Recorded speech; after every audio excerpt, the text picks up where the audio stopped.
Welcome to the FaceOff Aftershow. Thank you for joining us. I'm Caroline Meyer, founder and principal consultant at Get Travel Solutions. And here we have... I'm Greeley Cook, managing director of 490 Consulting. Thank you for joining us today, and we're pleased to be with you on this after show.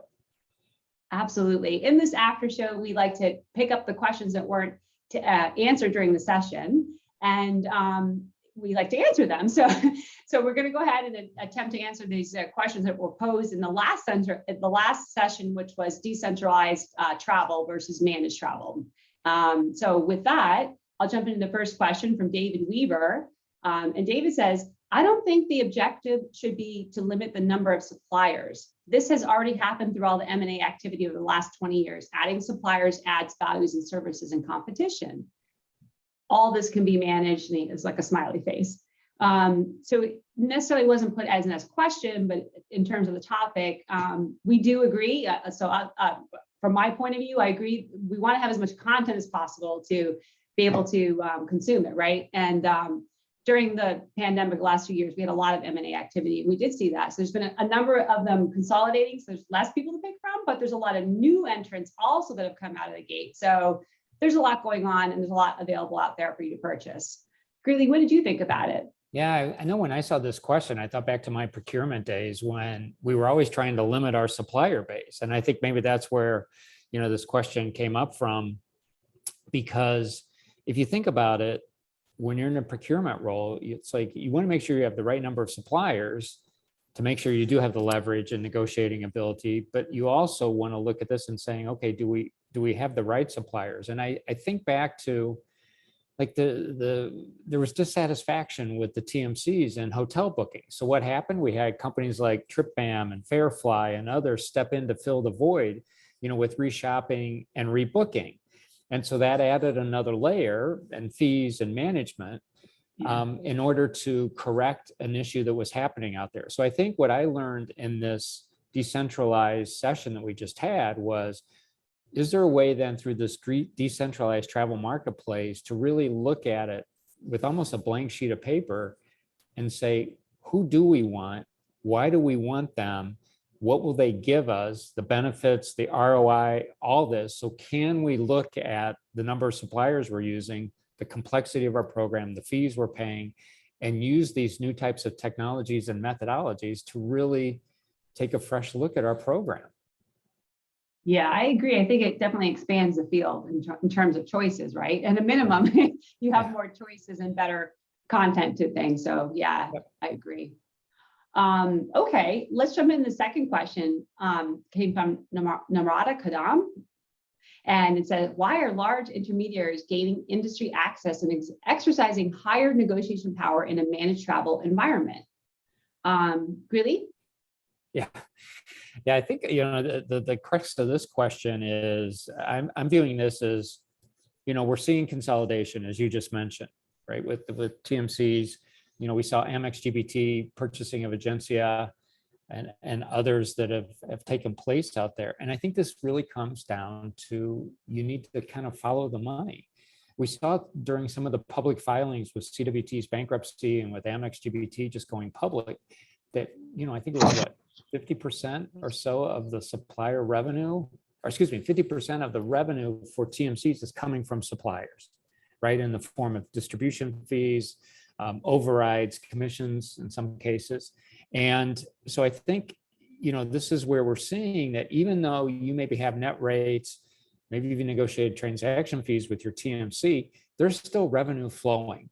And that revenue is so important to the viability of a TMC. Again, when 50% of the revenue is coming from the suppliers, and the suppliers have said, well, wait a minute, we want to pay for distribution, but we want to make sure that it's the right type of distribution. So I think people want to get larger because they have more volume and can negotiate, better revenue deals, is how I take a look at this one. Yeah, I think that so the larger folks, of course, are going to have more. They have more resources. So about what I mean is time and money. So they may be able to get to this better content faster than maybe some smaller companies for that reason. But that being said, there are new entrants that are coming in that have this content, and they're starting fresh from a different avenue. So the decentralized travel, being that kind of realm of that area that we're going into. So some other large companies are trying to get into it. They just have the resources to do it. But there are some. And I think that was the crux of this conversation, right? Because we've heard that people are saying, well, decentralized, is that the way we want to go? We've got the traditional model, it's worked. Right. But I think what I think is really cool is it's always good. It kind of goes back to the first question about value and competition.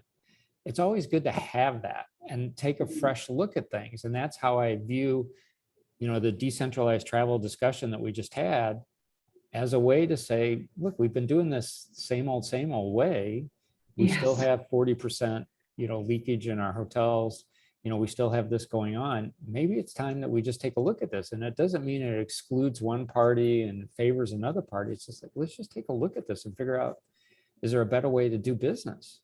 Yeah, I agree with you. And I think right now, from the buyer's perspective, what we're hearing in the field is like, hey, I have so much going on right now, and I don't have any resources. And we found that in the session too, like that they were saying this, hey, I don't have a lot of time. I don't have a lot of resources for this to get this in place. Or, it's easy to stay comfortable in the way it always is, right? It's easy to stay comfortable in the same road, and change is always difficult, or not always, can be difficult, right?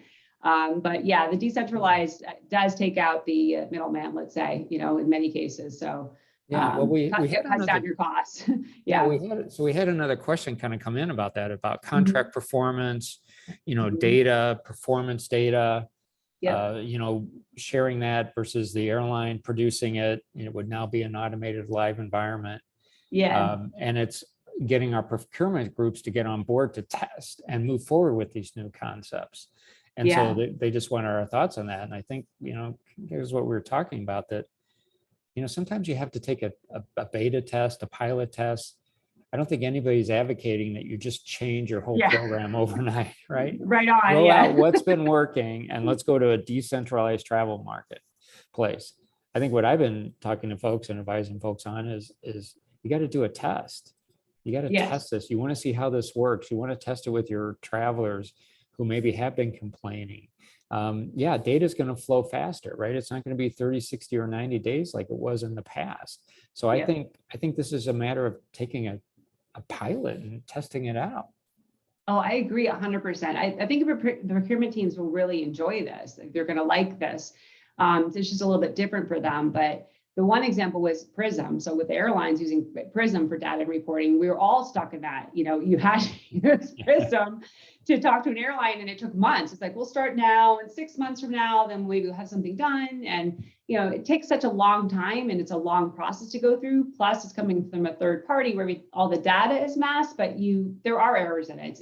To be fair, there are some things that just aren't correct. And it's irritating sometimes as, a buyer in the travel manager seat that they're dealing with this. And so they would love to be able to just, run their data and have a meeting with an airline and get started. They don't have to wait 6 months. So this allows that to happen and things to move faster, to your point. And then, yes, you would beta test, get a group, get your requirements, and then test, fix, and for any gaps that are there. Well, it's almost like one data source of truth, right? Yes, that's exactly. Everybody's going to be looking at the same data, and we don't have to worry about some of these other ways that we were sharing data in the past, right? You as a buyer will have the same data, the same view as the supplier. Yep. So there's none of this confusion about trying to normalize data from various sources that has happened in the past and caused confusion. Well, we think this is our volume, and the supplier goes, well, we think this is what you're spending with us. That all goes away. Yeah, I mean, that's a huge pro for the pro-con list on decentralized travel and reporting is huge. So for people that are, data into data, that's definitely a big one. So big pro for them on that. Okay, we'll move on to the next question. It came from Jack Reinhardt. Need to centralize global data is critical to effectively monitor the impact of a decentralized program and to identify opportunities to close any discovered gaps. Thanks, Jack. It couldn't be better said. As Greeley said before, we want to beta test, and test some more until you get it correctly, especially when you're dealing with new technology, right? You may even have different beta groups that are testing it for different use cases. So make sure you really cover it all off before you get in there to cover those gaps that you had mentioned. So absolutely.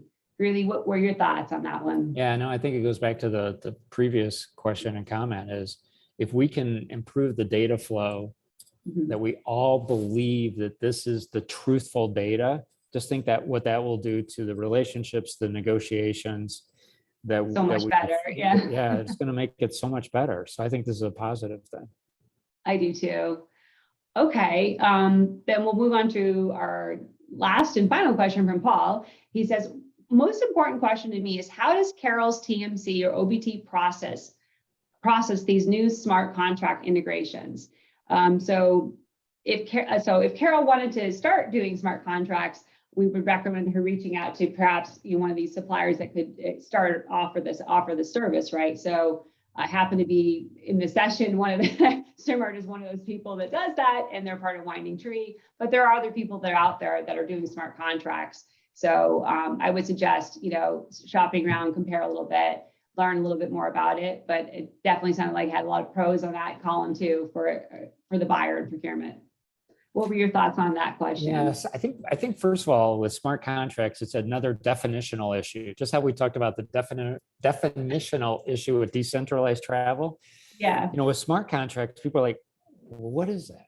Yes. And okay, compared to a dumb contract, right? So what is a smart contract? So after the FaceOff, I reached out to one of my hotel executive friends and said, "Are you folks doing smart contracts?" And I think again, it's like, well, we're doing this, and this with some contracting, some very creative things other than the annual RFP process, right? We know we have continuous sourcing, and there's other examples of what's taken place. So I think in a broad definition of smart contract, maybe it's beyond just the traditional annual RFP process, and you're putting something in place that is living and breathing and that adjusts when you adjust and volumes adjust. But a lot of the terms and conditions and basic aspects are in place. Mm-hmm. And it just makes it easier to say, well, all of a sudden we have a new city pair, or we have a new location that we're going to. We don't have to go renegotiate everything.